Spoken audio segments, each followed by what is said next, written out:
Kaya naman ako maligalig dahil nandito tayo sa area kung saan ako lumaki. Where my homies at?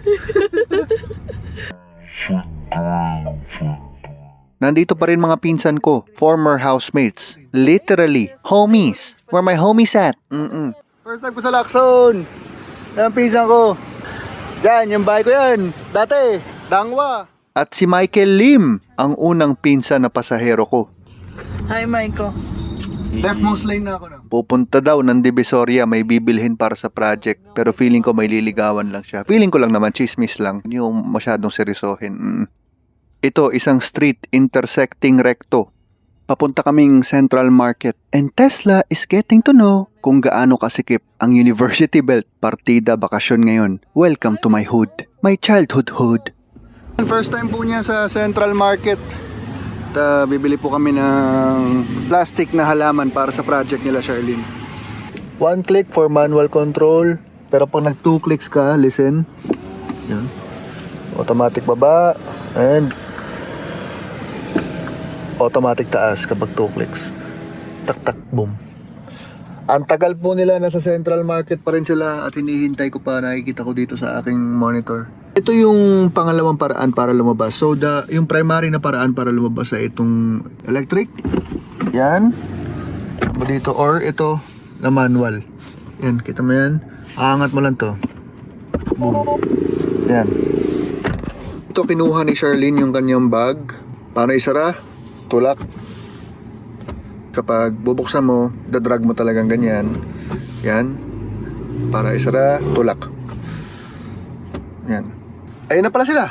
Oh, open natin yung trunk. Open the trunk. Ayan. Wow, yung ay! Bakit? Ba't ka galit? Sumabit sa halaman? Oo. Okay. Close? Ayan. Sumabit sa halaman eh. Hindi na po kayo, madam, nagbabay kasi suki ko na sila. Naalala pa nila? Oh, 10 years ago, Ming. 10 years ago? Naalala pa nila? Grabe. Basta, dyan. May mga suki ako dito sa Recto, like sila kapag sa Central Market, yung meron akong paggawaan ng frame dyan, tapos yung bentahan ko na libro ng high school. Yan. Wait. Uy. Okay, this is the microphone. Navigate home. Okay. First time nakatikim ng ulan. Tesla.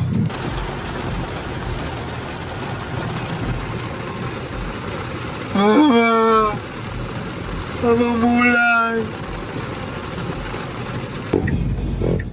Medyo nasenti nga ako habang nag-e-edit. Madalas kasi ako dito noon, dito sa Raon, sa Quiapo area. Naghahanap ng murang gamit or nagpapaayos dahil meron kaming studio na binubuo, kaming mga magkakaibigan. Now keep right to take Quezon Boulevard. Okay. Right ka pa konti, right ka pa konti. Right or left? I mean, konting right pa, may space pa rito. Ito yung mga copies. Yung mga... Yung kabila yung kinlit. Ayun yung Quiapo. Ayun si Batang Quiapo. Ang sabi ng parents ko nung ako daw ay toddler pa at kung tatanungin nila ako na ano daw ang aking paboritong lugar, ang parati ko raw sagot ay Quiapo dahil bata pa lang ako, mailaw na dito sa gabi. Ito ang Batang Quiapo. Batang Dangwa lang. Pero malapit na rin. Ako ang Batang Dangwa. From the main streets of Andalusia. Represent. Concentrate. Yes. Pagod ka. Kinabahan ako sa bus. Kasi hindi ko alam kung kakanan siya o kakaliwa. Wala. Basta kapag Quiapo, inner lane ako palagi.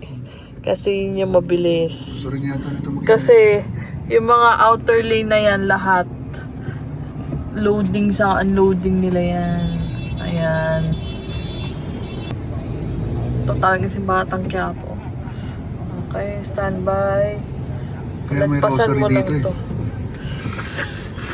Para pag gusto mo na magmure. 3 Hail Marys. Si Alvin pag mainit na ulo niya, walang biro Alvin Austral. Pag mainit na ulo niya, Nagpe-play siya ng audio Bible.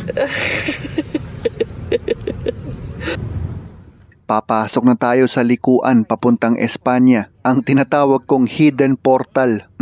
Napakatago kasi at napakanipis. Ang kalsadang ito ay madaling mamintis. Ito yung madaling mamintis no? Pag hindi ka pamilyar dito. Oo. Malalagpasan mo talaga eh. Kaya nga, ako hindi ko kasi kabisado kung gaano kalayo. Palagi kasi ako dumidiretso Ito na ang UST Espanya side. Dito kami nag-college ni Charlene. Ako mula high school, nandito na. Business Administration ang kurso ko. CFAD o yung dating Fine Arts naman, yung kay Charlene.